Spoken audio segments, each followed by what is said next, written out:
इस वीडियो में हम लोग सॉल्व करेंगे इरोडोप का प्रॉब्लम नंबर 1.64।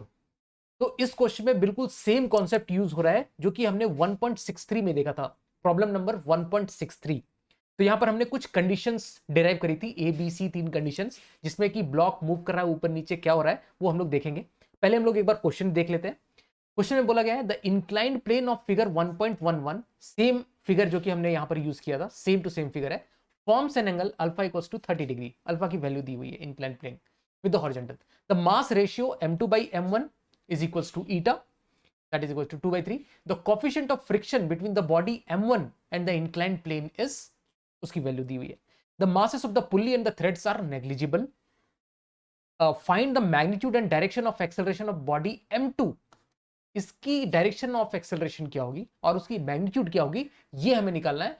और ये दिया हुआ है कि इस पूरे सिस्टम को स्टेशनरी सिस्टम, इनिशियली ये पूरा सिस्टम स्टेशनरी था और उसके बाद उसको रिलीज किया गया है ना। तो सेम कंडीशन जो हमने इससे पहले वाले क्वेश्चन में डिराइव किया था, सेम कंडीशन हम लोग यूज करेंगे। देखो, अगर तुमको एग्जाम में ये कंडीशंस नहीं पता है तो बहुत इजीली तुम देख सकते हो। मैं उस तरीके से भी बता देता हूं कि सपोज एग्जाम में तुम्हें ये सब कंडीशंस याद नहीं है, ठीक है, फॉर्म बैठ के डिराइव करने वाला।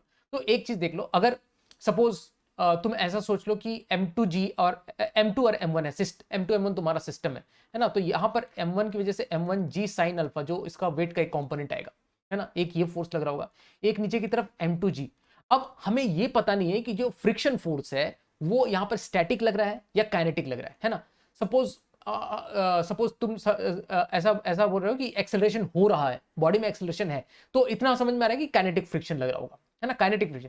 अब तुम्हें नहीं पता है कि फ्रिक्शन इधर लग रहा है ना, फ्रिक्शन इधर लग रहा है या कि फ्रिक्शन इधर लग रहा है, उसको भी चेक करने का एक आसान सा तरीका है ना। तुम क्या करो, पहले तो देख लो कि M1G साइन अल्फा और M2G में से बड़ा कौन है ना। तो अगर M2G अगर बड़ा है, M2G बड़ा है M1G साइन अल्फा से, तो एक चीज तो समझ में आता है कि ब्लॉक की टेंडेंसी नीचे की तरफ, M2 की टेंडेंसी नीचे की तरफ मूव करने की होगी। लेकिन लेकिन लेकिन अभी सपोज तुम्हें यह पता नहीं है कि ये काइनेटिक फ्रिक्शन वाला कंडीशन है कि नहीं, स्टैटिक भी हो सकता है, ब्लॉक की टेंडेंसी नीचे की तरफ है, स्टैटिक फ्रिक्शन भी लग सकता है। तो फ्रिक्शन अगर M2G is greater than M1G sine alpha, तो फ्रिक्शन तो इधर लगेगा, ये जो फ्रिक्शन है वो इस तरफ, इस डायरेक्शन में लगेगा, है ना। तो फ्रिक्शन इस डायरेक्शन में लगेगा, बट ये फ्रिक्शन स्टैटिक होगा या काइनेटिक, ये तुमको नहीं पता है। तो काइनेटिक होने के लिए, ये जो फ्रिक्शन को काइनेटिक होने के लिए जो M2G, मैं कंडीशन लिख रहा हूं, काइनेटिक होने के लिए क्या होना चाहिए कि M2G अगर बड़ा हो, M2G is greater than M1G sine alpha plus F की जो मैक्सिमम वैल्यू, लिमिटिंग वैल्यू, जो स्टैटिक फ्रिक्शन की लिमिटिंग वैल्यू हम लोग क्या बोलेंगे, mu M G cos alpha हम लोग बोलते हैं, mu M G cos alpha या म्यू इंटू एन, है ना, म्यू इंटू एन। तो म्यू की वैल्यू यहां पर के दी हुई है, के इंटू M1G कॉस अल्फा। तो ये कंडीशन सेटिस्फाई हो जाए तो हमें पता चलेगा कि ये जो M2 ब्लॉक है वो नीचे की डायरेक्शन में मूव कर रहा है। और यही कंडीशन, सेम कंडीशन देखो हमने 1.63 में यही कंडीशन तो डिराइव किया था, सेम यही कंडीशन तो यहां पर डिराइव किया था। तो ये कंडीशन देख लेते हैं हमारे पास में ये कंडीशन आ रहा है कि नहीं। तो ये जो कंडीशन है इससे हमने निकाला था M2 by M1 is should be must be greater than G sign alpha plus K cos alpha, के जी कॉस अल्फा, के जी कॉस अल्फा। तो ये कंडीशन हमने देखा था कि ब्लॉक नीचे की तरफ मूव करेगा, M2 नीचे की तरफ मूव करेगा। अच्छा, G यहां से कैंसिल आउट हो जाएगा ना, G सबसे कैंसिल आउट हो जाएगा, तो ये K कॉस अल्फा। तो ये कंडीशन हमने देखा था कि ये जो M2 ब्लॉक है ये नीचे मूव करने के लिए ये कंडीशन होना चाहिए।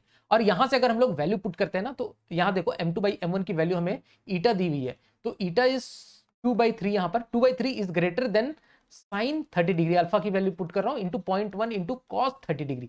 और ये बहुत आराम से देख सकते हो कि ये जो कंडीशन है ये सेटिस्फाई हो रही है, ये जो कंडीशन दी हुई है ये सेटिस्फाई कर रही है। दैट मीन्स हम लोग बोल सकते हैं कि ये जो ब्लॉक है M2 ब्लॉक वो नीचे की तरफ जा रही है, डाउनवर्ड डायरेक्शन में, M2 डाउनवर्ड डायरेक्शन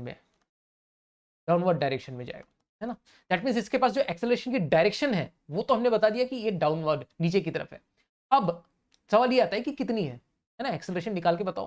तो निकालना बहुत ही आसान है। नेट फोर्स जो हम लोग देखेंगे, नेट फोर्स जो बोलेंगे दैट इज M2G, सिस्टम में नेट फोर्स क्या होगा, net force will be mass into net mass into acceleration. तो नेट मास कितना है सिस्टम का, m1 plus m2 into acceleration, और ये नेट फोर्स के बराबर होना चाहिए। नेट फोर्स कितना है, m2g नीचे की तरफ माइनस अलोंग द इंक्लाइंड, और नीचे की तरफ दोनों हम लोग क्योंकि ये जो m1 में जो फोर्स लग रहा है वो along the inclined, m1 along the inclined move कर रहा है, m2 डाउनवर्ड डायरेक्शन में मूव कर रहा है, इसलिए ये पूरे में हम लोग m1 में अलोंग द इंक्लाइंड वाले फोर्सेस को बस कंसिडर कर रहे हैं।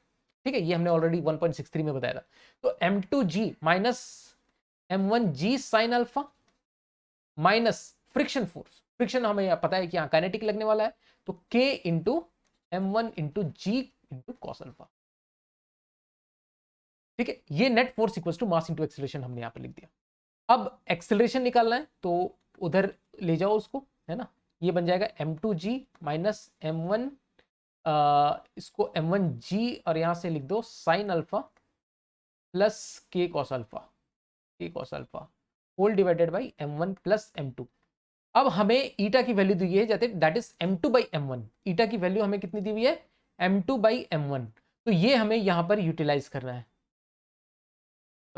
ये हमें यूटिलाइज करना है। तो हम लोग क्या करेंगे, सबको m1 से डिवाइड कर देंगे। तो m1 से डिवाइड करने पे ये देखो m2 बाई जी को डिवाइड कर दिया, तो ये m2 बाई m1 बन गया, that is eta times of g minus G times of sine alpha plus k cos alpha whole divided by 1 plus eta plus 1 हो गया ना, m2 बाई m1 1 प्लस ईटा हो गया। ठीक है, 1 प्लस ईटा। अब वैल्यू इसमें हम लोग पुट करके देख सकते हैं, निकालना बहुत ही आसान है। कॉस अल्फा साइन अल्फा ईटा सबकी वैल्यू यहाँ पर दी हुई है। तो एक्सेलरेशन की जो वैल्यू आ जाती है वो शायद 0.05g, वो एक बार चेक कर लेना, 0.05g मीटर पर सेकेंड स्क्वायर आ जाएगी। ठीक है, तो इस तरह से इस क्वेश्चन को हम लोग सॉल्व कर सकते हैं। वीडियो पसंद आए तो वीडियो को लाइक जरूर करना, और चैनल को अगर नए हो तो चैनल को सब्सक्राइब भी कर लेना, और अपने फ्रेंड्स के साथ शेयर भी कर देना।